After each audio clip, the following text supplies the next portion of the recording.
नदी किनारे दो बहनों की रसोई। बहुत समय पहले हिमालय की तलहटी में बसा एक प्यारा सा गांव था, बनगाम। वहां एक कलकल बहती नदी बहती थी, जिसका पानी इतना साफ था कि उसकी तलहटी तक देखी जा सकती थी। उसी नदी के किनारे एक छोटी सी झोंपड़ी में दो बहनें रहती थीं, सीमा और रीमा। सीमा बड़ी थी, समझदार, शांत और बेहतरीन रसोइया।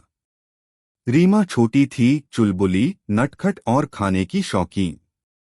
दोनों बहनों के माता पिता अब इस दुनिया में नहीं थे, लेकिन उन्होंने अपनी माँ से रसोई की कला और अपने पिता से मेहनत और ईमानदारी की सीख पाई थी।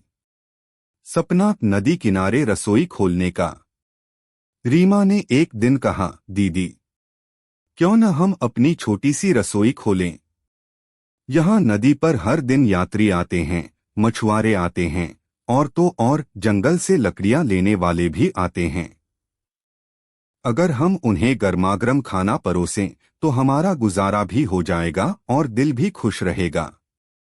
सीमा मुस्कुराई, विचार अच्छा है, पर रसोई के लिए बहुत कुछ चाहिए होगा, बर्तन, मसाले, अनाज। रीमा बोली, हमारे पास माँ का दिया लकड़ी का चूल्हा है, पिता की बनाई नाव है जो हमें नदी के उस पार मंडी तक ले जा सकती है, और तुम्हारे हाथ का बना आलू परांठा जो कोई भी भूल नहीं सकता। रसोई की शुरुआत।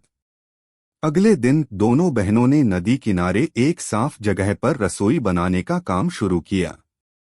बांस की छोटी झोंपड़ी बनाई गई।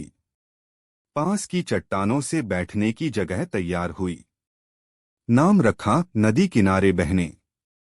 पहले दिन के मेनू में था आलू का परांठा, आम की मीठी चटनी और चूल्हे पर बना ताज़ा सरसों का साग। पहले ग्राहक थे गांव के 3 लकड़हारे। उन्होंने जैसे ही पहला निवाला खाया, आंखें चमक उठीं।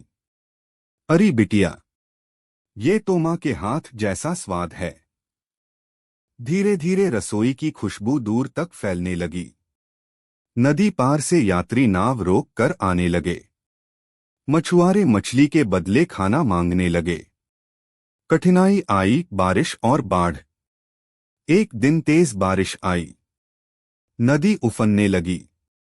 रसोई का आधा हिस्सा पानी में बह गया। रीमा उदास हो गई, अब क्या दीदी, सब बह गया। सीमा ने रीमा को गले लगाते हुए कहा, असली रसोइया सिर्फ चूल्हे से नहीं, अपने हौसले से खाना पकाता है। चलो फिर से शुरू करते हैं। दोनों बहनों ने गांव वालों की मदद से ऊंचाई पर एक नई रसोई बनाई। इस बार छत भी थी, बांस की मजबूत दीवारें भी। खास दिन, मुफ्त थाली दिवस।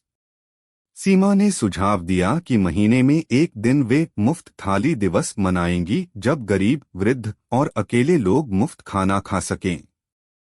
उस दिन रसोई में बनते थे खिचड़ी, गुड़ वाला हलवा और मसालेदार पकोड़े। गांव के बुजुर्ग, अनाथ बच्चे और मुसाफिर उस दिन रसोई में एक परिवार की तरह बैठते। रीमा सबको खुद परोसती और सीमा मुस्कुराते हुए देखती जैसे माँ देखती थी।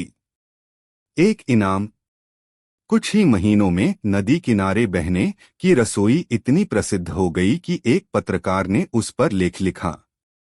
राज्य सरकार ने दोनों बहनों को स्वावलंबी रसोइया पुरस्कार से नवाजा।